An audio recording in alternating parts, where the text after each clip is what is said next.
यहाँ तक कोई डाउट नहीं है। अब ये मैं रब करूं, इससे इस नेचुरल नंबर रेशनल नंबर को समझने से पहले डेसिमल एक्सपेंशन का एक छोटा सा टॉपिक है, हम उसको भी समझने जा रहे हैं। डेसिमल एक्सपेंशन क्या होता है, कोई किसी को पता है यहाँ पे? डेसिमल एक्सपेंशन नहीं, वेरी गुड। एक होता है आपका नॉन टर्मिनेटिव।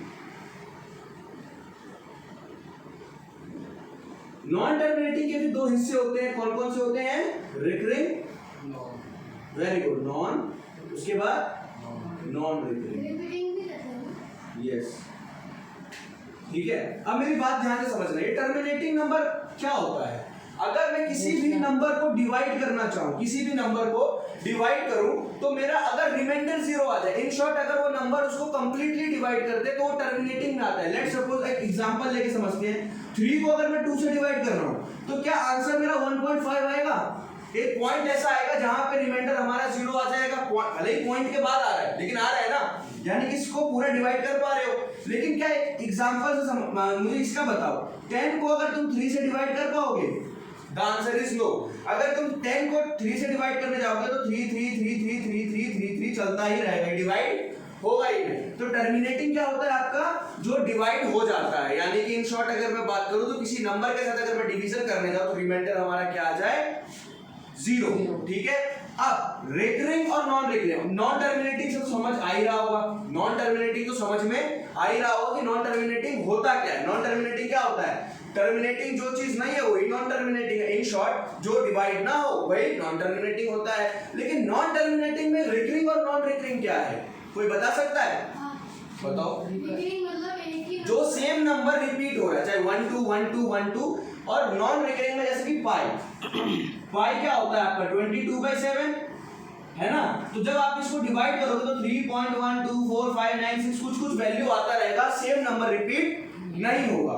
लेकिन यहाँ पे अगर मैं 10 को 3 से डिवाइड कर रहा हूँ, 10 को 3 से डिवाइड कर रहा हूँ, तो यहाँ पे आंसर क्या आ रहा है आपका? देखना 3.3333, तो सेम नंबर रिपीट हो रहा है यहाँ पे। तो इसका मतलब है कि नॉन टर्मिनेटिंग तो है लेकिन नॉन टर्मिनेटिंग में रिकरिंग है। अब ये नॉन टर्मिनेटिंग में ये कौन सा है? Non recurring. यहाँ तक कोई डाउट? फॉर एग्जांपल आपका √2 √5 ये भी आप समझाया क्यों। अच्छा, रिकरिंग को डिनोट करने का एक और तरीका होता है, 3.33 है ना, तो मैं 3 के ऊपर बार लगा दूंगा, इसका मतलब है कि ये नंबर बार बार रिपीट हो रहा है। अब ये चीज मैंने समझाया क्यों? ये इसलिए समझाया कि रेशनल नंबर जनरली बच्चों को यही पता है कि जिसे हम PYQ के फॉर्म में एक्सप्रेस कर सकते हैं।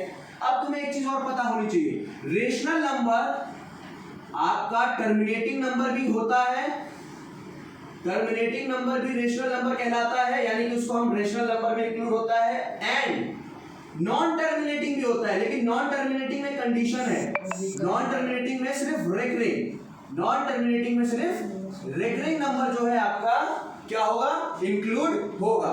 तो फिर एक बात बताओ, इर्रेशनल नंबर यानी कि जो रेशनल नंबर नहीं है उसमें कौन से एग्जांपल दे सकते हो आप? तो आपके नॉन टर्मिनेटिंग में non recurring, non terminating non recurring, जो नंबर नॉन टर्मिनेटिंग हो और नॉन रिकरिंग हो वही आपके रेशनल नंबर कहलाते। यहां तक कोई डाउट है? तो रेशनल नंबर का यहां से कंसेप्ट क्लियर हुआ, हाँ या ना? ठीक है। तो अब ये सब जो मैंने समझाया है, तो क्या रेशनल नंबर में सिर्फ यही तो नहीं बोल पाओगे ना कि सिर्फ PYQ होता है, और भी चीज होती है, यानी कि टर्मिनेटिंग भी होता है, नॉन टर्मिनेटिंग भी होता है। Pi it is your rational number, yes और no? No, pi it is not a rational number. Why? क्योंकि ये नॉन रिकरिंग में आता है, नॉन टर्मिनेटिंग में नॉन रिकरिंग में आता है। लेकिन 10/3 it is a rational number और not? It is a rational number because आपका यहाँ पे रिकरिंग नंबर है, रिपीटेशन ऑफ नंबर देखने को मिल रहा है। यहाँ तक कोई डाउट, कोई परेशानी?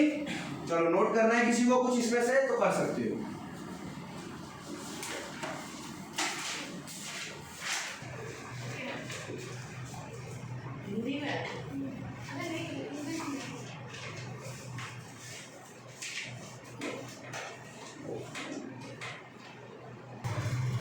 आगे क्या जितने भी बाकी तुम्हारे वो है,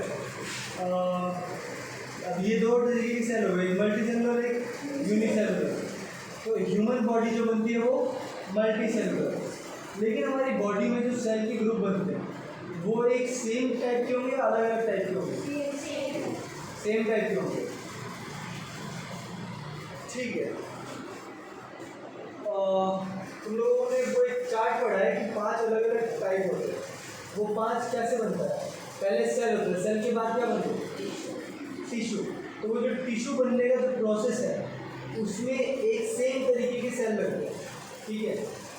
एक टिश्यू बनाने के लिए सेम तरीके का सेल लगेगा और उस टिश्यू के बाद क्या बनेगा? ऑर्गन। वो ऑर्गन बनाने के लिए हमें क्या चाहिए होगा? टिश्यूज। एक सेल मतलब बहुत सारे सेल बन के मिल के एक टिश्यू बना, बहुत सारे टिश्यूज मिला के क्या बनेगा? ऑर्गन। बहुत सारे ऑर्गन्स, अलग अलग ऑर्गन जैसे कि स्टमक, फिर उसके बाद तुम्हारा इसोफेगस, फिर लीवर, ये बहुत सारे अलग अलग ऑर्गन मिला के क्या बनता है? Organ system. और बहुत सारे अलग अलग system, respiratory system, organ system, ये बहुत सारे, हाँ ब्लड सिस्टम, ये बहुत सारे अलग अलग सिस्टम मिला के पूरी ह्यूमन बॉडी बनती है, ठीक है। तो ऑर्गेनिज्म बन जाता है पर्टिकुलर। हम ऑर्गेनिज्म है तो हर एक एनिमल्स की बात हो रही है यहाँ पे। काऊ का भी अपना अलग है सिस्टम, ह्यूमन का अलग है, मॉस्किटो का अलग है, जितने भी एनिमल्स हैं सबका अलग अलग है ना। तो उन सबकी बॉडी में भी यही प्रोसेस है, इसी